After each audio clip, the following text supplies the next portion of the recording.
It's fucking showtime, baby. This young man says, after playing basketball my entire life and finding my identity in it, I decided not to try out this year due to the extreme performance anxiety and throwing up before games due to how nervous I was. Now I feel like I have literally nothing going for me. The one thing that made me not a complete loser, I've given up on. I feel you, bro. I feel you. I really do. See, there's a couple things there. First of all, yes, having your identity tied up in it, as we talked about, is not healthy. Anything that you are doing outside of literally living is just something you do. It's not who you are. It doesn't matter whether it's a sport that you play, or it's a job that you've had, or a role in someone else's life. Think about a relationship. If you're in a codependent relationship and you break up, all of a sudden it's, who am I without this other person? Who am I? What do I do now? Anytime that you take something that means a lot to you out of your life, you're going to have that void in that hole. The interesting thing here, and this is what differs from what you're talking about, this young man is volunteering to do this to himself. You're having it taken from you by Father Time. Yeah. This young man is choosing to do that himself, and the biggest thing, it sounds like, is the anxiety that he's going through with it. Have you ever had anxiety so bad that it was physically paralyzing? I don't think so. I'm trying to think back. I am definitely hyper aware of when I have an adrenal response, when fight or flight kicks in, because I don't like it. I don't like the way it makes me feel, whether I am prone to fight or to run, and I've done both in that situation. I just don't like it. It doesn't feel good. It feels wrong. Okay. Because one of the things I wanted to recommend to this young man, in an extreme case, if this is something you truly love and you don't want to give it up, but it's this severe physical aversion to it that your body is, you're having these vomiting sessions before games, then a beta blocker might be a good step as a tool to help you start to overcome that. I have heard a lot of people in performing arts, whether that's musicians, actors and actresses, using something like this to calm themselves enough that they can go out and do what they love to do in front of other people. Before you completely pull the plug and just flush basketball down the toilet, at the very least, that's something that I would have a conversation with your parents, have a conversation with your doctor about, and see if that's something that might be a way that you can maintain your ability to play now, and then continue to work on strategies to slowly make yourself better in terms of getting more comfortable being uncomfortable. I think that's something that we all struggle with, is anytime you feel like you are in front of a group performing, there is some stage fright, there is anxiety, and different people handle it different ways. But if it's something you love and you don't want to give up on it, I think what you're really looking for is ways that you can take steps to keep that as a part of your life. I'd be really interested to speak to this individual and find out what was behind the physical symptoms, and if that was stemming from something physical or it was more psychological, in that, are you getting that dump and that dump is making you sick? If so, having something as simple as sugar can actually offset that and prevent the nausea. This is reading to me as a clearly psychological thing, right, that is triggering it downstream. Yeah. So is it truly that fight or flight, but this individual is working themselves into that psychologically, or is it just happening and then they're focusing on it? You know what I'm saying? Like, there's a couple different ways you can end up in the same place. If it is physical in nature, I think something as simple as, again, sugar, a soda can offset that enough to the point where you don't actually become physically sick. If it is more psychological in nature, then yeah, I think that beta blockers may or may not work. And that's why it's key to talk to their doctor. And it could be part of a combined approach where they seek counseling and it would have to be a exposure combined therapy approach. plus That's the beta whole blockers thing. Plus, It's not a magic bullet. That's definitely not what I'm saying. But I want you to know that there are options out there other than just quitting.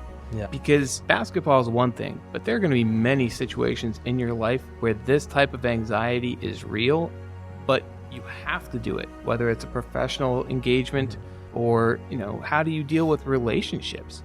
Do you have a similar reaction if you're thinking about asking out a girl or putting yourself out there at a dance or anything like that? Is it the same type of reaction? If so, then this is something that is going to be a constant in your life that you need to start working on now. And it's just taking little steps. ultimately what it comes down to is you have to convince yourself and change your own mind about what that means, what it is that's triggering you. I understand the performance anxiety thing. I grew up playing baseball and particularly hitting. I was not a very good hitter. I was a pitcher primarily. But when I played outfield, I got to hit. And every game, my first at bat, man, my stomach was turning in knots. And until I got into the box and saw the first couple pitches, I was like borderline about to pass out. My knees were shaky. It was like, wow, going in and out. And I may have told you this before. There was one instance in high school. I was playing varsity baseball, and we were in the state tournament. We'd already won our local tournament. We were on our way to the state tournament. We were in the single round, like this one and done elimination. So the pressure is on to win.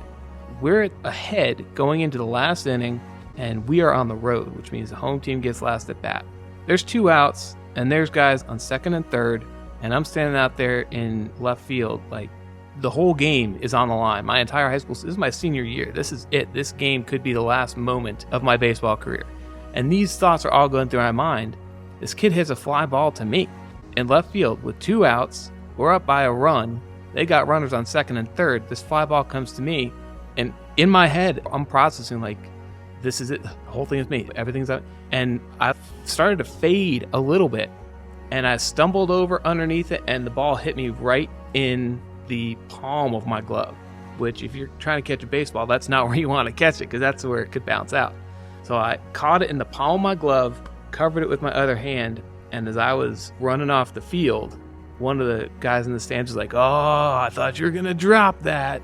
And in my head, I was like, yeah, I almost did. But I just waved at it. I'm like, oh, I got it. And that was the end of the game. But that type of anxiety, I understand. It's the pressure of the situation, but it's pressure that I put on myself. Yeah. That's why I think this young man is probably putting that pressure on himself. It's not expectations from anybody else. It's the consequence. I'm sure this young man, as he's getting ready to go out for the game, warm-ups, all right, fine. I don't even know, is he a starter or not? If you're on the bench, you're just always in anticipation of, well, what if it's my turn to go in? What if I have to go in when the game's on? What if? And you're playing all these scenarios in your head. At the end of the day, man, it's just a fucking basketball game. Yeah. And even for me, if I had dropped that ball, would my entire team still remember to this day that I dropped that ball and that's why we got knocked out of the state tournament? Absolutely. Absolutely they would. But it wouldn't have ended my life. Yeah. And nobody that I know now would have to know about it. You know what I'm saying? So it's one of those things that it seems so big in the moment, but it's just crazy. I've never experienced that. You've only lived, I think, 25% of a normal human's life. 25%. But sports, right? I've done sports, not basketball or baseball. I've gotten on stage in front of hundreds of people doing bodybuilding. I've done competitive martial arts. I've taught martial arts, tests for, advanced Are you belt afraid martial of heights? arts. No, not really. Have you ever been in a situation where you were leaning over the edge or... I think we've talked about this before and you're like, whoa. Yeah, yes, it's that feeling. Or like for you, the fear of drowning. If you were going to go into a shark cage and they gave you a snorkel instead of an actual scuba set and I don't know, like there must be something that gives you so much anxiety that you would start to hyperventilate a little bit and feel a little Nothing nauseous. that I can think of. That's a challenge to me. That's what I'm feeling. I don't like you're going to pop out with an AR or something. To me, it's uncomfortable, but in a good way, and then you step through it, and I've just never had that extreme of a thing, but it would be awesome to know, do you really love this? Do you really want to do this? Speaking to your point about quitting and different things you'll have to do in life, because, yeah, there are some things you just have to do sometimes, but there's actually a lot of things you cannot do, and there's consequences to not doing them. But this is your freaking life. Build it how you want to, and if somebody else doesn't like that or doesn't approve, screw them, it's your freaking life. So if you feel trapped in something because you think that's what other people expect of you, and that's where the anxiety is coming from, that could be, but that's a whole nother situation. And it's okay to quit sometimes, and it's good to quit sometimes. But is that what you truly, in your heart of heart, want and need to be happy? I'm thinking along the lines of, is this something that your parents have put on you, perhaps? I know there are definitely times where there's an expectation placed on you for something that you don't truly want to do, but you feel compelled by either your parents or your friends who think it's cool, therefore you should think it's cool. And there's a certain part of extracting yourself from that is a relief because you don't have to deal with it anymore. I don't think that that's the case here, because this young man said that now he feels talentless and like his identity is effectively gone. To me, that says that other people besides himself see him as a great basketball player. Do you think he honestly feels that, or do you think somebody could have projected that onto him as well? And I don't it's know. It's always a mix. It's a mix. Yeah. I didn't ever feel like I was the greatest weightlifter, but everyone else looking at me in that gym telling me that I was, in their eyes, I was like, I know I'm not, but I'm going to pretend to be for you. And over time, that kind of blurs a little bit. If I told you were the best in the world at shoveling horse shit, does that mean you have to want to do it? No. But what if everybody was telling you that? You're doing the world a disservice by not shoveling horse shit professionally. It's an extreme. I understand. But the point being is, really look at that and try and answer that, because I think that can dictate or help you cope with whatever you decide is the most appropriate course of action. So how would you phrase that outside of the horse shit to this young man? Elephant shit. So to rephrase, I think, and this is something I've seen too, there's been a handful of things I at one point in time thought I was very passionate about. And I think looking back on them, why? Is it because it was something that I just always done and I didn't know what I'd do next? Is it something that, oh, you're so good at it, this, that, and the other? Or was it something I truly loved and I wanted to do no matter how good I was, no matter what accolades I was getting, that type of thing? And the point being is just really try to figure that out, because I think if you do, then you can cope with your decision a little better or work towards whatever outcome you truly want.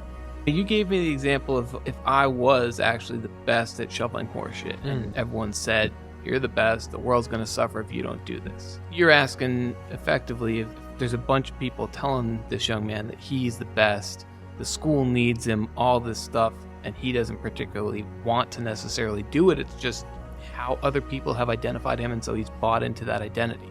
That might be the case, but if you don't love it yourself, then it doesn't mean that you have to do it. Yeah, but to clarify a little bit further, I've had stress. I don't like using the word anxiety. I think it gets misused. I have stressed about things I no longer wanted to do, things I wanted to quit, whether it was a job, a responsibility, whatever. And that has almost caused anxiety for me. Just the thought of, how do I do this? How do I stop doing this? And what pushback am I going to get? How am I going to refute that pushback?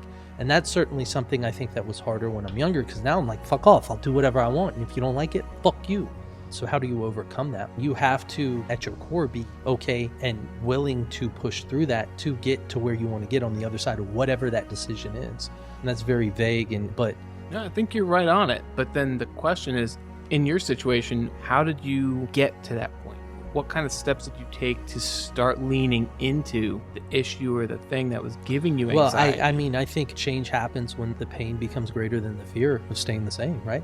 And so it's at what point is your dissatisfaction so great with this thing that you're currently doing that it exceeds the anxiety you have around what you will have to do to stop doing that? Going to college could be an example.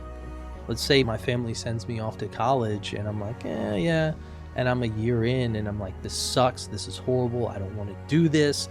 My family's made sacrifices to put me here.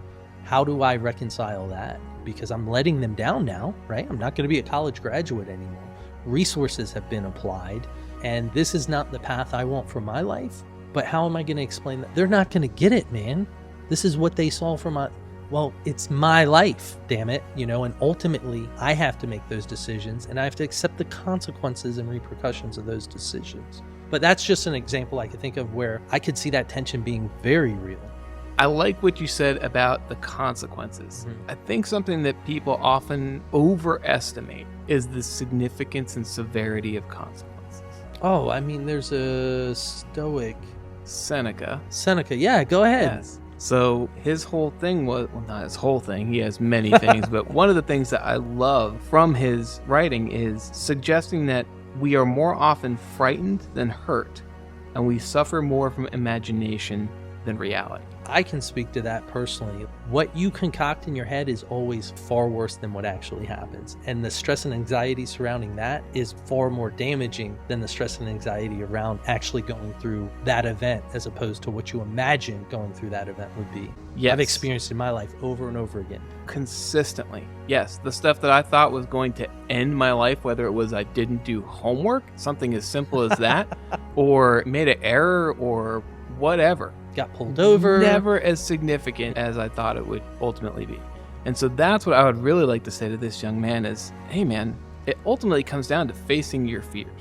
The consequences of whatever it is, I'm sure that the anxiety that you're feeling, the nausea, all of this is tied up in what you imagine will happen if you don't play to your full potential every game, or if you miss a shot, or if whatever it is, the anxiety is ultimately tied to your performance. Because if it wasn't, you wouldn't be able to practice. You wouldn't be able to pick up a basketball. And you'd probably have an allergy to, I don't know, parquet floors maybe. The fact that it's based around games and you've done all of the work, you've practiced, you love putting in the time to practice. Do you have the same reaction if you're playing rec ball? And that, if you're kicking around the YMCA with a bunch of guys, it's like, yeah, I missed 10 out of 15 shots. That was a bad day. I was working on something. You can put it in a different category. Just apply the same thing to the freaking game. You look at Derek Jeter. Here's a great example. Do you know who Derek Jeter is? yes, I know. Look at Derek you. Good Jeter for is. you. He So- played hockey, right? I'm kidding. Sports writers used to ask Jeter all the time how he was able to stay so cool and calm in the biggest games. And he simply just said, I look at it just like another game. It's just another at bat. As soon as you put more onto it than it is and you build it up in your head, that's when you start to get anxious. That's when you start to lock up. That's when things start to get tight and you're not playing your best because now you're trying too hard. The key is to just treat it like any other game. My recommendation would be the next time that you go and play a game that you feel this way about and you start to have those feelings of nausea or whatever, you have to start getting in the mindset of, it's just another game, man. I'm just running with the kids from the Y. It doesn't matter. And while there's obviously a little bit more on the line if you're playing in a high school game versus just a pickup game at the Y, but the key to it is your mentality and getting your mind in the same space. This is a mental game. This is a mental situation. As we talked about at the front, this anxiety is all your internal mental issue. And overcoming that mental hurdle is not going to happen overnight. It's not going to be like, going to the gym tomorrow. I'm like, you know what? It's a state final, but I'm going to treat today, for the first time ever, like I'm just running the court with the boys at the Y. That's not going to work. But you can take incremental steps, and it doesn't necessarily have to be in basketball that you're doing this. Try this in another area of your life where you have some anxiety, but it's not as debilitating as what you have going on when you have this basketball situation. Yeah. Start implementing little tricks. Start talking to yourself about, hey, it's just another movie. Doesn't matter that it's the first time I'm going to a movie with a girl and not my boys, but hey, I'm just going to the movies. Same approach, man. And that's really what it comes down to, is framing it in your mind in a way that you can start to get a handle on it. And when I mention beta blockers, I'm not saying that that is a magic bullet or even something that you should go for, but it's something that might help you lean into this exercise, this mental exercise that ultimately is what's going to get you over that hump. Yeah, and two, I think there's probably more than one way to experience basketball. We'll say. No way. Yeah, I'm sure there's more than one. So you have a love of basketball and your identity surrounding that. Great. Maybe you just don't like playing for the school. I was going to say that earlier. Pickup games, rec leagues, whatever. What if you taught second graders how to play basketball? You don't have to give it up completely. Maybe you're just not loving how you're interacting with it now.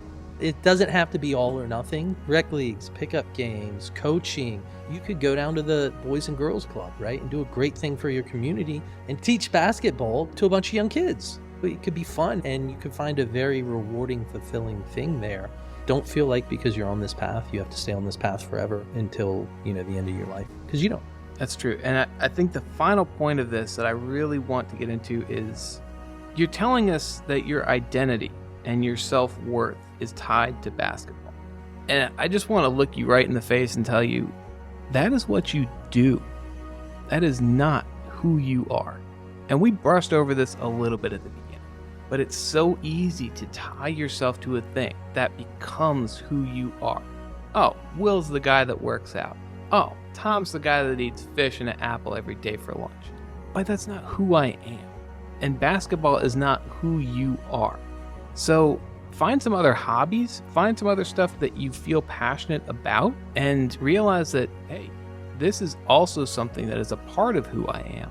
If you look at it from a financial perspective, you're not a gold brick, you're a mutual fund. You are made up of small slivers of all of your different interests, all of your different relationships, all of the different beliefs that you hold. You can't define it by one thing.